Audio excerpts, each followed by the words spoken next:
Bien, comenzaremos con la ejercitación del método de ecuaciones exactas. Fíjense que en realidad el método se torna un poco engorroso teóricamente hablando, pero ya cuando lo vamos aplicando en un caso concreto, ya es como más digerible. Fíjense que ya aquí me están colocando la ecuación diferencial, que no sé si será exacta, pero me la está colocando digamos, en su modo estándar. ¿Por qué? Porque estoy teniendo una función multiplicada por diferencial de x más otra función multiplicada por diferencial de y igual a 0. Es decir, que para mí m será 2xy y n será x cuadrado menos 1. Una vez que tengo ya identificada quién es m y quién es n, el paso 1 que sería aplicar el teorema. O sea, vamos a derivar m con respecto a y. Fíjate que si derivo m con respecto a y, se cancela la variable y, me queda 2x. Y vamos a derivar n con respecto a x. Si yo derivo esta ecuación n con respecto a x, me va a dar 2x. Entonces, como ellas coinciden, la ecuación es exacta. Fíjense que este es el primer paso. Si no llegan a coincidir, esa ecuación diferencial no se puede resolver por el método de ecuaciones exactas. Habría que recurrir a otro método. Ahora bien, aquí tenemos la versatilidad, como les decía yo al finalizando el video anterior, de trabajar comenzando con m o comenzando con n. En nuestro caso, como es el primer ejercicio, nosotros vamos a comenzar con m. Es decir, vamos a tomar como referencia la derivada de f con respecto a x. Bien, la derivada de f con respecto a x es lo que nosotros denominamos m. Por eso, partiendo de esta suposición o de este hecho, ¿ok? Vamos a integrar esta ecuación de acá con respecto a x. ¿Qué me va a dar esa integración? Me va a generar f de xy. Yo tengo que integrar esta expresión, por eso coloco integral de 2xy diferencial de x. Y como estoy integrando con respecto a x, se me va a generar una constante de integración. ¿Qué va a ser esa constante? Algo que no dependa de x. Entonces, ¿qué opciones tengo? Que sea un número o que sea una función que dependa solamente de y. ¿Ok? Ahora, calculemos esta integral. Fíjense que tanto 2 como y son constantes. O sea que yo las puedo sacar de la integral. Y esto sería la antiderivada de x diferencial de x. ¿Qué sería eso? X a la 2 sobre 2. Ese sobre 2 se cancela con el 2 que tenemos acá. Por eso esta expresión me va a dar x cuadrado y más la constante de integración. ¿Lo ven? Fíjate que pasar de aquí para acá es algo bien sencillo. Ahora bien, ya esto es la solución del problema, pero me falta verificar quién será esta g de y.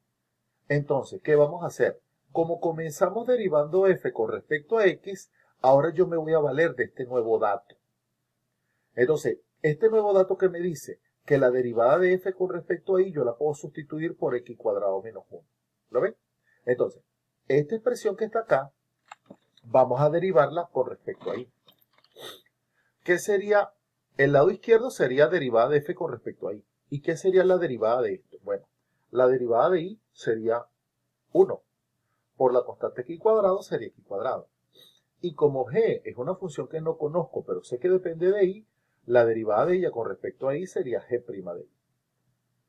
Entonces, hasta aquí vamos bien. ¿Qué significa el miembro izquierdo de esta última ecuación? Esta expresión, x cuadrado menos 1. Entonces yo sustituyo la derivada de f con respecto a y por esta expresión x cuadrado menos 1. ¿Lo ven? Sacamos las cuentas que haya lugar, es decir, elimino este x cuadrado con este x cuadrado, me quedaría que g' de y es igual a menos 1, y finalmente integro en ambos lados con respecto a y. Es decir, que g de y sería la antiderivada o la integral de menos 1 diferencial de y. ¿Qué representa eso? Menos y. Entonces, ¿qué voy a hacer con esto? Este último resultado lo sustituyo acá. ¿Qué significa esto? Que por lo tanto, f de xy será x cuadrado y más menos y. O sea, x cuadrado y menos y. Así concluimos que esta expresión, porque recuérdense que la teoría hablaba de f de xy igual a c, es la solución. Entonces, la expresión que obtuvimos fue x cuadrado y menos y.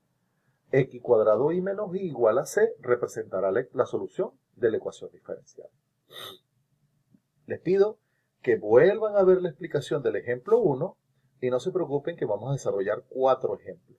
Pero aquí se ve esquemáticamente cuál es el procedimiento a seguir. En este segundo ejemplo, fíjense que ya las funciones son un poquito más engorrosas, pero sin embargo, el ejemplo viene dado de la forma estándar. O sea, no digamos forma estándar, digamos de la forma diferencial exacta. Lo que pasa es que para yo garantizar que es una diferencial exacta el miembro izquierdo de esta ecuación, si esta expresión que acompaña al diferencial de x es m y esta expresión que acompaña al diferencial de y es n, para hacer una diferencial exacta, la derivada de esta primera con respecto a y debe coincidir a la derivada de esta segunda con respecto a x. Entonces comenzamos por ahí. M viene a ser la expresión que acompaña al diferencial de x. N viene a ser la expresión que acompaña al diferencial de y. Una vez que las tenemos identificadas, ahora vamos a calcular las derivadas iteradas, es decir, la derivada de m con respecto a y la derivada de n con respecto a x. ¿Lo ven?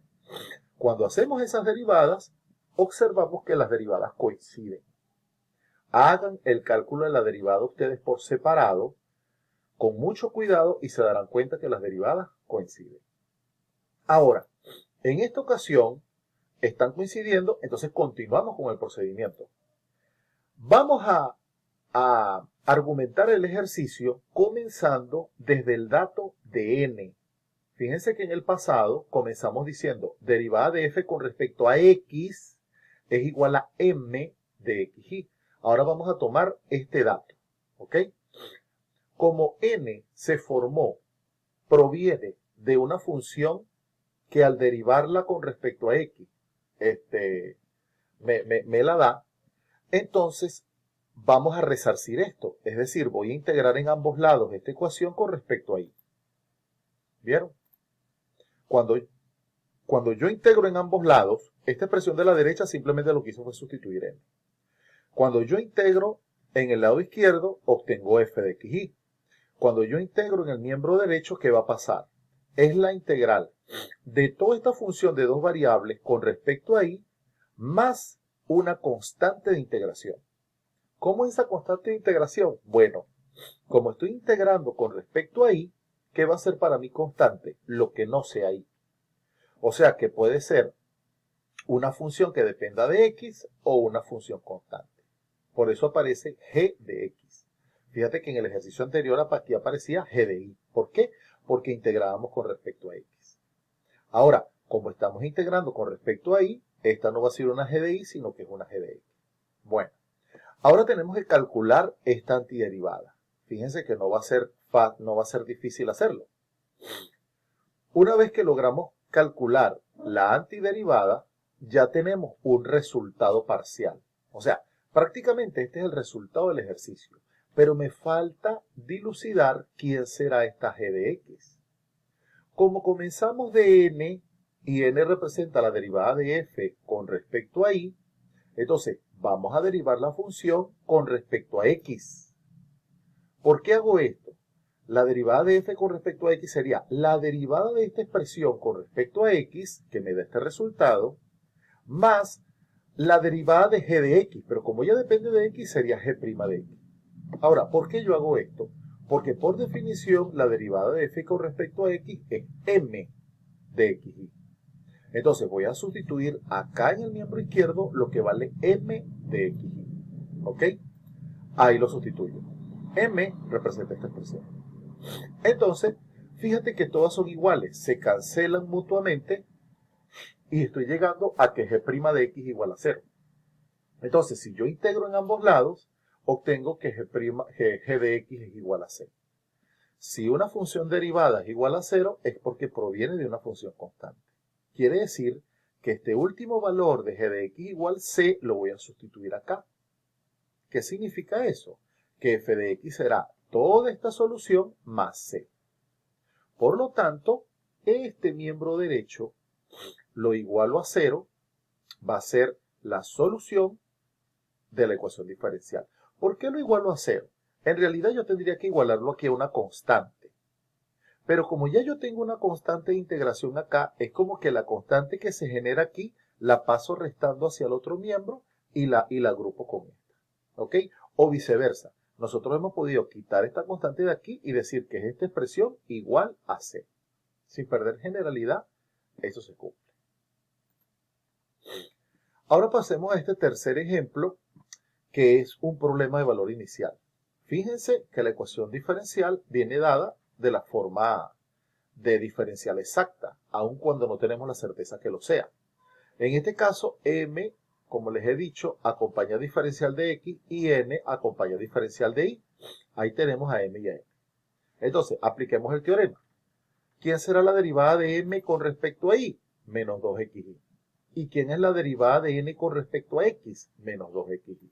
Quiere decir que se cumplen las condiciones del teorema. Entonces, continuamos con el ejercicio. Para este caso, al igual como hicimos con el primero, vamos a partir del hecho de que la derivada de f con respecto a x es m. Entonces vamos a integrar con respecto a x. Aquí estamos sustituyendo m. Entonces integramos esta última ecuación con respecto a x. ¿Qué sería? F de xy es igual a la integral de la expresión que tengo en el lado derecho por diferencial de x más una función que dependa de y. Porque esta es una función constante. ¿Constante para qué? Para la variable de integración, que es x. Luego de esto, ¿qué hacemos? Vamos ahora a calcular esta antiderivada. Ustedes la calculan. Yo estoy obviando esta explicación porque ya esto es tema de matemáticas anteriores. Usted calcula de la antiderivada y obtiene este resultado. En este caso, entonces, como todavía no sabemos quién es g de y y nos hemos ayudado de m, ahora vamos a recurrir a n. Por lo tanto, vamos a derivar esta función con respecto a y. Si yo derivo la función con respecto a y, fíjate lo que ocurrió. Toda la expresión que tenía se redujo a esta expresión más g' de y. Entonces, esta derivada de f con respecto a y es n. Yo sustituyo lo que vale n, por eso lo cambio por esta expresión. Ahora, aquí distribuyo y por 1 y por menos x cuadrado menos x cuadrado y. Y fíjense que se van a cancelar esta expresión con esta expresión. Tengan mucho cuidado porque no siempre se cancela todo. En este caso fue un término de aquí con un término de acá. Y me quedó g' de y igual a y. ¿Qué significa esto? Que g de y será la integral de y. O sea, un medio de y cuadrado. Quiere decir que en la expresión anterior, donde nosotros teníamos f, vamos a verla acá vamos a sustituir aquí en g de y lo que obtuvimos de esta última integración, un medio de y cuadrado. Por lo tanto, es decir, f de xy sería el resultado parcial que tuve más un medio de y cuadrado. Entonces, ¿quién va a ser mi solución? F de xy igual a c. Es decir, toda esta expresión igual a c es la solución. Pero como es un problema de valor inicial, nos están dando una condición inicial. ¿Cuál es? Nos están diciendo que y de 0 es igual a 2. O sea, nos están diciendo que x vale 0 y que y vale 2. Vamos a sustituirlo en nuestra expresión. Si x vale 0, el coseno de 0, esto será 1. Y 1 al cuadrado es 1. Por menos, por eso el primer término me da menos 1. Si x vale 0, todo este se cancela. Y como aquí me están diciendo que y vale 2, y al cuadrado sería 2 al cuadrado. Por eso tengo menos 1 más 2 al cuadrado. De aquí obtengo que c vale 3. Por lo tanto, este valor del parámetro lo sustituimos por 3. Y decimos que menos coseno cuadrado de x menos x cuadrado y cuadrado más y al cuadrado igual a 3 es la solución del problema de valor inicial.